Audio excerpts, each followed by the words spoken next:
Hello everyone, hopefully you can hear me. Welcome to our channel. I told you we're going to slowly start bringing things back, and so as things happen I want to kind of talk about them and bring them up here. Today I want to tell you about something personal to me. Now typically I try to provide you something encouraging for you.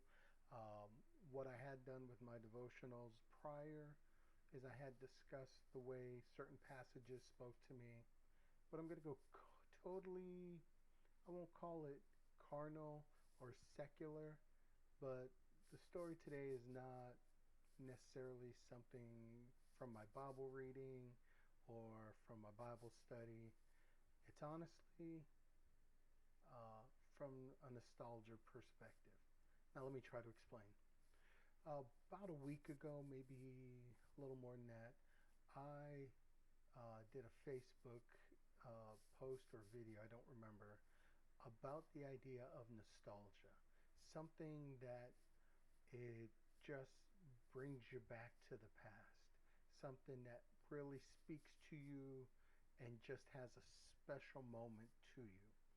For me, it was a baseball game. It was uh, the New York Mets baseball team doing their best to try to make the playoffs.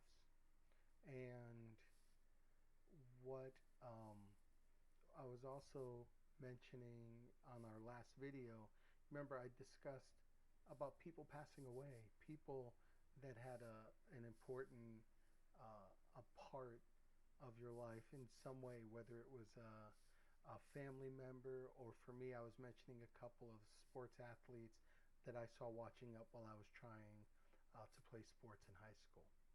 But when I talk about my Mets, not meaning to make this anti-biblical, I do hope you can take and apply a lesson at the end here. But I hope you're willing to be patient with me as we go through. I'm going to give you a little bit about myself. As a kid, I've mentioned on the video, I was born in New York City.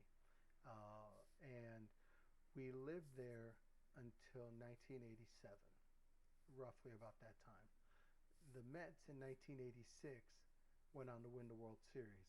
And I remember telling the story a couple of times about being a kid out in the city, walking with my mom, and we're walking home. We go by a department store, and there's a bunch of people standing outside the department store looking inside at the TV that's playing the video, not the video game, playing the baseball game on the TV screen, and everybody watching as the Mets, as we were going through the playoffs and then eventually playing in the World Series. And I remember watching that World Series. I even shared a post on Facebook of talking with a true Red Sox fan, talking about that same 86 World Series. Because you see, as a kid, I remember there being a guy that made an error in Game 6 of a game the Red Sox were about to win, when this ground ball was hit to first base and the first baseman missed it. It not only allowed the tying run to score, it allowed the winning run to score right after it. And I remember for years there was so much hatred for that player, or whether it was hatred or mockery, because there was so much more I didn't know. There was so much more of a history I had no idea of. If you're a baseball fan, you've heard of the curse of the Bambino, the infamous trading of Babe Ruth from the Red Sox to the Yankees, and everything that goes behind it. And I'm not here to rehash that story. But see, it had been since the early 1900s. I think it was 1917 was the last year the Red Sox had won a World Series, and in 1918 the trade was made. And then there had never been another World Series win by the Red Sox since that trade. And so that 86 team that was literally an out or two away was that ground ball away from winning the World Series and breaking the infamous curse, now had to live with it longer. And I remember not knowing that story, but not only being told that story, but being told the story that the only reason why the first baseman was in the game was because he was such an integral part of the team that the coach wanted him out on the field to be able to celebrate the win, even though apparently he had been so ill, he was in the hospital even before that. And it changed my perspective on things. And fortunately, fast forward to 2004, and is an incredible story for the Red Sox in winning not only the opportunity to go to the World Series, but actually winning the World Series. In that they beat their rival Yankee team in what's billed as the greatest comeback by a team having been down 3 games to none and actually losing in game four to rally to win game four against one of the best relievers ever, going on and winning the next 4 games to win the series, including a blowout game seven win at the Yankees Stadium, and then going and beating the team with the second most amount of World Series wins, the Cardinals, to top them in a sweep nonetheless to get their first World Series win. And then not only that, they went on to win in 07, 2013, and 2018. So there's been a lot of success for the Red Sox. But let's go back to my Mets. After that 1986 win, they went to the playoffs in 88, again, just a couple years later, but lost to the great Dodgers team that went on to win the World Series. And then it was years, I think it was 2000, against the Yankees before they got a chance to go back to the World Series. They lost that World Series. Then it was more years. So I believe it was 2015 or 2015. 2014, the Royals lost in the World Series. 2015, the Royals won, beating my Mets. And then 2016, the next greatest drought in World Series history was the Chicago Cubs, and they win in 2016. So just a lot of history has occurred since that 1986 win. But what hasn't happened was another Mets victory in the World Series. And something I discovered last night, and here's where I'm just going to have a moment with you all, and if you watch, I appreciate it. I kind of got home from work and I dozed off my rocking chair I got, and I opened my eyes and I'm like, oh man, the game. So I look really quick to see what the score was, and it was 2-0 San Diego, or not San Diego, sorry, Milwaukee, 7th inning. Actually, at this point, it was the 8th inning. We were down 2-0, and I looked what had happened to make it a 2-0 ball game. And come to find out, we gave up apparently the Mets gave up 2 pinch hit home runs from guys who hadn't hit many home runs at all during the season. And they got those 2 home runs. It was like, oh man, that's horrible. That stinks. And then we get to the 9th inning. And if you look at the statistics of the game, what you would see is of 8 innings, the Mets had no runs. And we had 2 hits the entire game at that point. 2 hits, and they were by our first batter in the lineup. We call him the leadoff guy. Now, if you've been following the Mets at all, and most people had, and I get it, not everybody's a baseball fan. It's hard to follow a game where there's 162 in a regular season, and especially when they're every day. And I get it, understand it completely. But I said, you know what? I've ridden with the team all year, and I said, I'm going to watch them, and I'm going to stick with them the entire season. I'm not going to stop now. And they've had ups and they've had downs. And if you watched any of my, or if you've seen any of my posts on my socials, you'll see that I've sat there and I've shared videos where they had this great run honestly, since about May or June, where they've just been so successful. And the fact that in the last week, it would have taken a lot of work, but they would have been really close to winning the division. A division that they were at one point double digits games behind and so far away from a chance to win, to suddenly having the chance to be in the playoffs, of course, but to even win the division was just an incredible thought.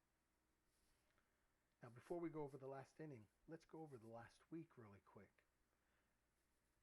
For as much as I'm making about great things with sports and everything, we did have a horrible hurricane that came and it hit um, Central Florida and obviously has done devastating damage to the Carolinas, uh, Georgia, some of Alabama, Kentucky, Tennessee, those areas.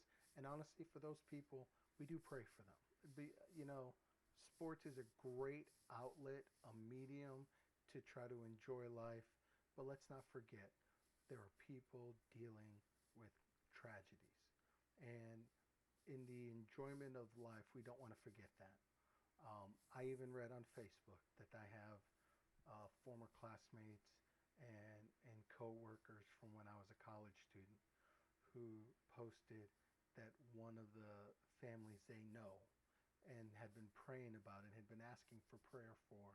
It was a husband and wife um, that got caught up in the storm, and unfortunately, it was posted today that they found the body of the wife, uh, and they're still looking for, I think, for husband, and then obviously other families who were impacted. So obviously, as I make this post and we enjoy something, I don't want to call it silly, but something that's not as significant in sports, let's not forget there's reality going on out there. There's real things that are impacting people. So by no means am I trying to make light of the storm when I mention that.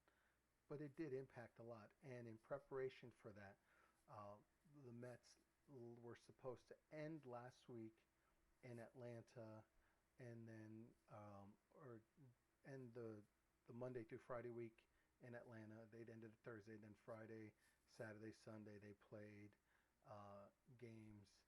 Actually, if I'm not mistaken, I believe it was against Milwaukee, but don't quote me on it. It's been so crazy I don't even remember. But I do remember that Monday they had a doubleheader, and if they lost both games, they were out of the playoffs. If they won both, they would have knocked the Braves out of the playoffs. And if they split them, which is what they did, both the Mets and the Braves would make it, and Arizona would be out. That's what ended up happening. But the Mets were down late in that Monday, that first game, and they came back late and won the game. And then they played Tuesday. It was the very next day. They played Tuesday. And so I want you to picture that schedule. They played Friday, they played Saturday, they played Sunday. They played two games on Monday. They played Tuesday, and they won Tuesday's game against Milwaukee in Milwaukee. They played Wednesday, and they lost the game in Milwaukee, which meant Thursday's game was for all the marbles. Everything was on the line. All the work that they put in all season long, and then specifically Friday, Saturday, Sunday, two games on Monday, Tuesday, Wednesday, all came down to Thursday. They lose the game, then all that effort ended right there. If they were somehow able to pull it out, then they'd go on for a best of five series against their rival Phillies team, who they played the weekend before. Not this past weekend, but the weekend before that. So a lot was on the line, and they played 15 games against the Phillies so far, or 13 games. So it was what was going to happen. But they had to focus and get the job done Thursday. So now I told you they went 8 innings of the game and had 2 hits. And at that point, they'd given up 2 runs. Only 2 runs, which isn't a lot. But when you haven't scored, and now if you were to go back to Wednesday's game, they didn't score for a while in that game either. So it was really not looking good. And I'm going to give you my honest belief as a fan of the Mets. They were going to lose. I thought this was going to be it. I'm just being transparent. I try to be hopeful. I've rooted for teams to be successful and had them fail. And if you're a Mets fan, you've lived that a lot. Now, for basketball, I watched the Celtics and got the opportunity to celebrate a championship this year. But you know, it was only 2 years ago that they lost in the finals. And last year, they lost in game seven to decide to go to the finals. And before that, they lost in game seven to decide to go to the and you can keep going back about how many times they were close and didn't quite make it. So it's not, even though the Celtics have had as many championships as they hadn't won a championship since '08, and that was a long time ago. Well, then what about the team you root for in hockey? Well, I root for the Bruins. Well, last time they won was in 2011, and well, if you go to the last time they won the Stanley Cup, yeah, it was a little more recent, but they lost that one. And not only did they lose at home. That one kind of stings a little bit more. Okay, what about football? Okay, well, I'm spoiled. I grew up a Patriots fan, and obviously they won last. Oh man, it's been a while. And even if I said, man, but I grew up watching Tom Brady, so I got a couple extra years later, and Brady wins with the Buccaneers. But it's still not the same, because you know what? It was my stepdad who helped me to start watching the Patriots and telling me about the Celtics history. And obviously the Bruins just kind of fell into my lap because of the baseball team or the football team and the hockey team or the football team and the basketball team. But the Mets were the original. The Mets were the first. And so fast forward back to last night. And when I tell you nostalgia and I tell you just watching, and I pulled up the game on my phone and I'm watching the game. Excuse me. So the first batter gets up there. Now he's the guy that's had the 2 hits during the game. So he's been the only offensive bright spot for the team. Remember I told you the big win on Monday? This was the guy that hit the home run that gave the lead that ultimately was the winning runs for the game. This is the guy that the league or that the broadcasters had said that if it wasn't for this great, incredible season that this one guy has had for a different team, this guy might be voted the most valuable player in the National League. That's how good and how important of a player this guy has been. So he gets up there, and you know what he does? Does he get the big, huge base hit? No. You know what he does? He sits there and he fights, and there's a strike, and there's a ball, there's another strike, and then there's a ball, and then there's a pitch, it's close, he fouls it off, so he gets to stay up there. And there's another one, he fouls it off again. There's another one, it's another ball. Oh man, what's going to happen? It's 3 balls, 2 strikes. He fouls off another one. What happens next? No, the pitch is close, but it's out, and does he swing? They say, nope, it's a ball. He goes to first base. He made the pitcher work, and this pitcher that's on the mound is considered one of the best pitchers to finish off a game. And he's pitching against the Mets, who just did they run out of juice because they've been living with all this, it's so close, it's so close, it's so close. So I want you to know baseball has gotten into the idea of what they call gambling. And so they put what they call a probability. What are the chances that this team's either going to win or what the chances are this team's going to lose? When the Brewers got that second run, their chances to win, what the probability said, was almost 90%. There was a 90% chance they were going to win. That's what the predictions were. If you were a gambler, that's what the numbers were telling you. So, first guy gets on base. Okay. Next guy gets up there, strikes out. So, that's the first out. You get 3 outs in an inning. The Mets have lost one of them already. The percentage that the Mets were going to win was down to 8.3%.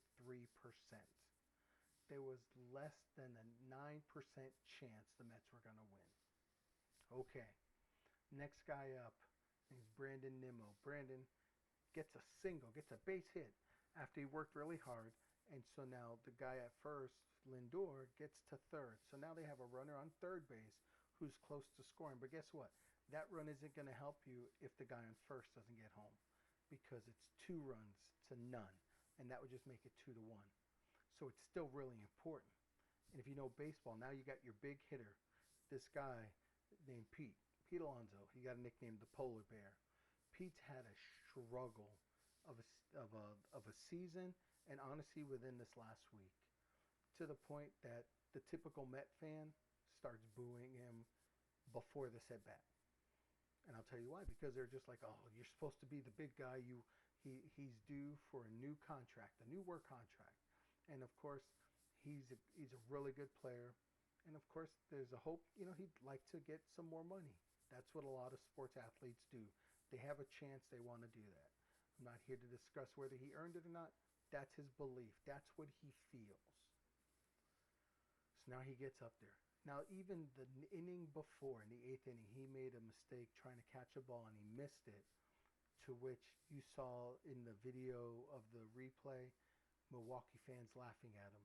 And Mets fans were just like, great, this guy's going to be he's supposed to be our hero. He wants all this money, and he's failing us. And if you say, Lewis, how do you know? Because I know Met fans. I know New York fans. And honestly, I know sports fans. And that's the mindset. That's the belief. So now he gets up there, and he gets up to the bat. Now all of a sudden, Mets fans are like, wait a minute. Pete, you can change everything. There's a runner on first and a runner on third. If you hit a home run, we would take the lead. We wouldn't be losing anymore. We'd be winning. And you can do that because you're our big home run hitter. You've got that ability. You've done it before where you've hit big home runs for us. Well, this will be the biggest one. Come on. And so as this is happening, I'm messaging my daughter on my phone. I'm sending her a message to wish her good night. And as I'm doing it, I'm fumbling messaging because I'm caught up in the emotion of the game. And Pete gets a strike called, and then all of a sudden, a couple pitches later, it's 3 balls and 1 strike. Now here's the problem. The pitcher that's throwing the ball is known for throwing balls that are specifically hit to hit the ground. They're not usually getting popped up to be caught. They're getting hit on the ground. And Pete's a slower runner. And with a runner on first base, what the hope typically is in baseball is there'll be a ground ball hit to somebody. He'll throw it to second to get one out and first to get the other to get what they call a double play. And at this point, if they get the double play, the game is over. And the series is over, the Mets' year is over, and everything I'm telling you is for vain. So all of a sudden, he's getting up there. It's 3-1. And as I'm leaving, I decided to use the voice text, and I start doing it. Meanwhile, in my head, I'm saying, he's about to hit a double play. I said it's about to happen. Why? Because it's what happens with Met fans. It's what we've come to expect. We don't have hope. We just say, oh, well, this is just the punishment of being a Mets fan. And so I'm trying to say my good night greetings to my daughter. And on my phone, I'm watching. And I've got headphones plugged in so I can hear what I'm doing on the device I'm watching the game on. And all of a sudden, I see the pitch thrown, and Pete hits it. And he hits it in the opposite direction. Now, big guys like to swing fully and pull the ball so that it's kind of like all in one motion. But Pete does it, and he kind of pushes it out the other way. And when he does, you notice the ball's going like really high and really far. And the announcer's getting excited. And the next thing I realize, Pete just hit a home run. Not only did he hit a home run, he hit a 3-run homer that went from us losing with a single-digit percentage chance of even winning to now having, we had a 16, when Nimmo, that guy I told you, got the base hit to be on first base, our win percentage moved up to 16.5%. So it wasn't single digits. It was almost less than 17%. When Pete hits that home run, it's almost 83% chance. Almost a full flop of a percentage that we went from probably losing to now winning. The Mets got one more run a little bit later, and then in the end, the last inning, they got someone on first base. The next guy hit a ground ball to the MVP guy, Lindor, who caught it like on the ground, caught it, ran to second, gunned to throw to first base, got the last out. Game was over. Series was over. The Mets were moving on to play the Phillies. Why do I tell you all that? I told you my fandom for the Mets was the first actual fandom I had.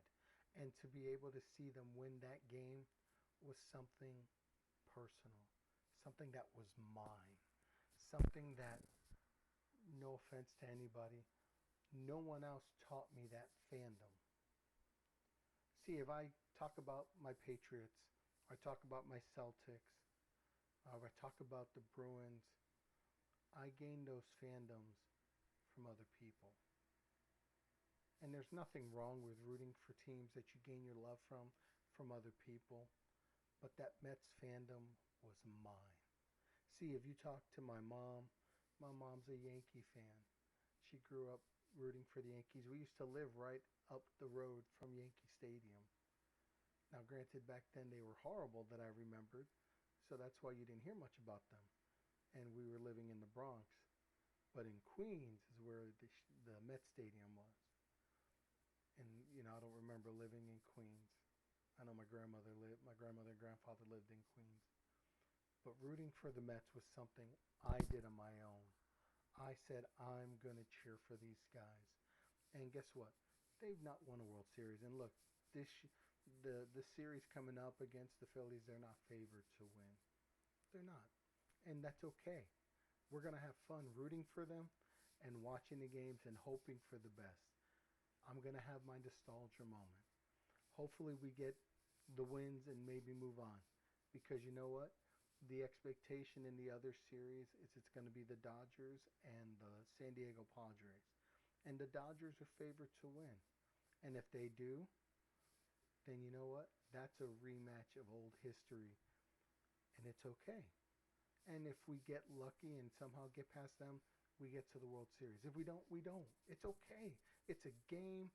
The advantage of sports is we get to root for the teams we like and hope that they win, and if they don't, they don't. But what if they do? What if I get to relive those moments? And you know what? I'll come on here, and as I'm trying to restart the actual devotional series, maybe I get a chance to share some of these things. And hopefully we get a chance to make a run. And if we do, great. But why is it nostalgia? It's because it's mine. It's because it's personal. It's something that I don't, honestly, I don't know. I used to know one or two Met fans around me here. I don't know them anymore, or I don't talk to them enough to remember that they're Met fans. And we've not had enough success to be able to celebrate that, to enjoy that together, to have that in unity. Now, here's your application. I've had you for 28 minutes. Thank you so much if you've made it this far. I hope I've not bored you with all of this. It really is an exciting time.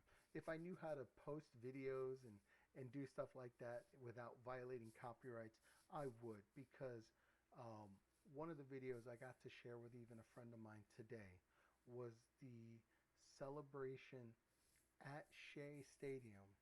Oh, I call it Shea Stadium. At Citi Field is the baseball stadium where the Mets play. That tells you how old I go back when I say Shea Stadium. But it showed the fans at Citi Field. Now, the game was played in Milwaukee, but there were fans in Queens in the stadium cheering on the Mets. And when Alonso hit that home run, those fans went crazy as if we were winning the World Series. We still would have to win. We'd have 3 games this series we have to win. Then 4 games the next series. That's 7. And then we'd have to win 4 more in the World Series to be the champ. It's a long ways away if that were to happen. But these fans were cheering like it was the World Series. And then there was another video where Lindor was talking to the media afterward, the national coverage on the main, I think it was on ESPN or TBS, whoever the national coverage was. And he said, "Hey guys, I got to go. They're doing the team photo for the victory." And he took the gear off and he starts running over. and he gets to the team, and he just starts, you could tell he's just cheering them on. He's like, yeah, yeah, yeah, and he's just cheering and cheering, and you see the guys getting all excited and motivated because of what this one player did. Why? Because it was personal to them. It was something specific to them. You need encouragement today. You need uplifting today. Look, you and I can't live off of someone else's victories. We know people that are having victories, and we can be encouraged and lifted up by those. But what we need to do is have our own personal victories, stuff that shows us getting that victory we're looking for. We need to say, God, help me to have that victory today. Whatever it is, whatever you're struggling with, God, give me the victory today. Because if we're trying to live off other people's victories, you're not going to. You're not going to enjoy it. It's not going to be the moment you want. If you want to have a victory. Now, I'm not sitting there trying to make it, this isn't, if you believe it, you can achieve it. That's not what I'm telling you. What I'm saying is this. If you're feeling defeated because, God, I feel like you're not hearing me. Why is he not hearing you? Are you listening to him? Are you reading through his word? Are you praying and saying, God, show me your answer. Tell me what it is that you have for me, because this question I have for you, I need an answer to. And are you asking with your Bible open and saying, God, talk to me? We know that God doesn't sit there. He's not going to respond like, Lewis, here is your answer. But what he might do is highlight something in my reading. And guess what? It doesn't have to be the most common, familiar passages. You may go through a difficult passage in Leviticus or Deuteronomy or Song of Solomon or Nehemiah or Revelation, but there'll be a verse. There'll be two verses. There'll be the thought that pops in your mind that God gives you a peace. We sit there and say, let the peace of God rule in your heart. He can't rule in your heart if you don't have it open and you're listening to him. If you sit there and say, God, I really need direction. I feel like I'm just going around in circles. What are you doing for him? What are you committing to him? Have you sat there and said, Lord, I want to do this. I'm willing to do this. Why? Because when it comes to the tough times in life, when it comes to the difficult times in life, what you need to be able to do is say, God, you've shown yourself to me before. Show it to me again. If you look at the Old Testament, remember the children of Israel were murmuring and complaining, and they were whining. God, would to be that we would stay in Egypt, and you've got us out here wandering. And it's like, did you guys forget what God did to get you out here? What he did to get you out of Egypt? Do you remember how he's taking care of you? You guys have seen this. Look back and remember that. He told us that in Judges too. He said the same thing. He said, it said every man started doing that which was right in their own eyes. And they had to send a judge to remind them, this is who the God is that you've been serving. Why are you forgetting this? Why are you so soon removed? And then they get their heart right. They get back on track. You and I, it's easy for us to get discouraged. We got elections coming up. We've got financial woes and difficulties coming up. What can we do to get past this? Oh, all we got to do is, Lord, you're in control of all this, and we're going to trust you to do what you can. Make it personal. Make it yours, so that when the victory comes, you can be strengthened. You can be empowered. Look, I was on cloud 9 for hours yesterday watching that team win. And understand, that's just a sporting event. I don't get a paycheck out of it. They don't send me a ring. They don't send me a t-shirt. They don't send me a commemorative video. I got nothing signed by anybody. But as a fan of the game, there was a personal enjoyment. Go back to June when the Celtics won. There was no banner sent to me. There was no special basketball, no special shoes. I didn't get an invite to the parade in Boston. I didn't get to sit on the duck boats up there. No, I didn't get any of that. I went to their games. I went to a game in New Orleans. My son went to a game. We didn't get anything special for that except for the personal enjoyment of having our team win. But you know what? When the season started today for the Celtics, watching them win that first game, it was a preseason game. Didn't mean anything other than like a practice game. But you know what? I could sit there and smile because, yeah, my team went and started as the champs. I can take pride in that as a sport fan, not the pride that goeth before destruction and the haughty spirit before a fall, but the pride that you can be in as a sport fan and be able to enjoy it. I can sit there and go, yeah, that was cool. That was great. Why can I take that enjoyment? Because I stuck with them last year and the year before and the year before and so forth, so on. And so it makes that much sweeter when they do win. You feel like you kind of, as a sports fan, you earn it. In real life, when we're talking about our daily walk, be encouraged today knowing God's gotten you through before. He's going to do it again. Just open your ears, open your heart, open your Bible, open your eyes, open your mind to how He's going to speak to you and experience that joy that you used to have once before. Enjoy that, experience that love that you had once before. Anyway, I've rambled enough. I want to go watch the video a couple more hundred times of Alonso hitting that home run. I'm going to go watch the video a couple more hundred times of the fans going crazy.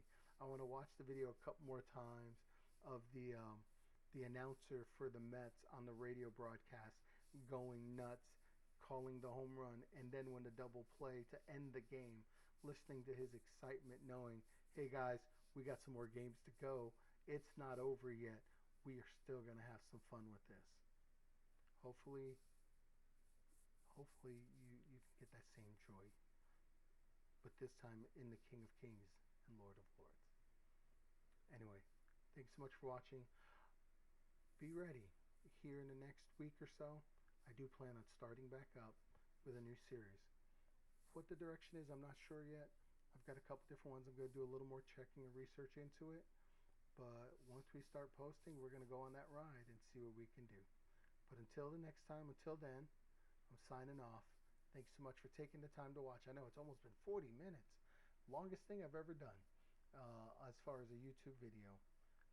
I do promise my devotionals will be short, though. And the daily challenges will be a whole lot shorter. But I wanted to get right back into it because, like I said, the last video I did talked about those that had passed away. And I didn't want it to be glum or sad. I wanted to provide some encouragement. And honestly, this baseball game yesterday literally left me with the biggest smile, and I'm still smiling. So, till the next time, take care.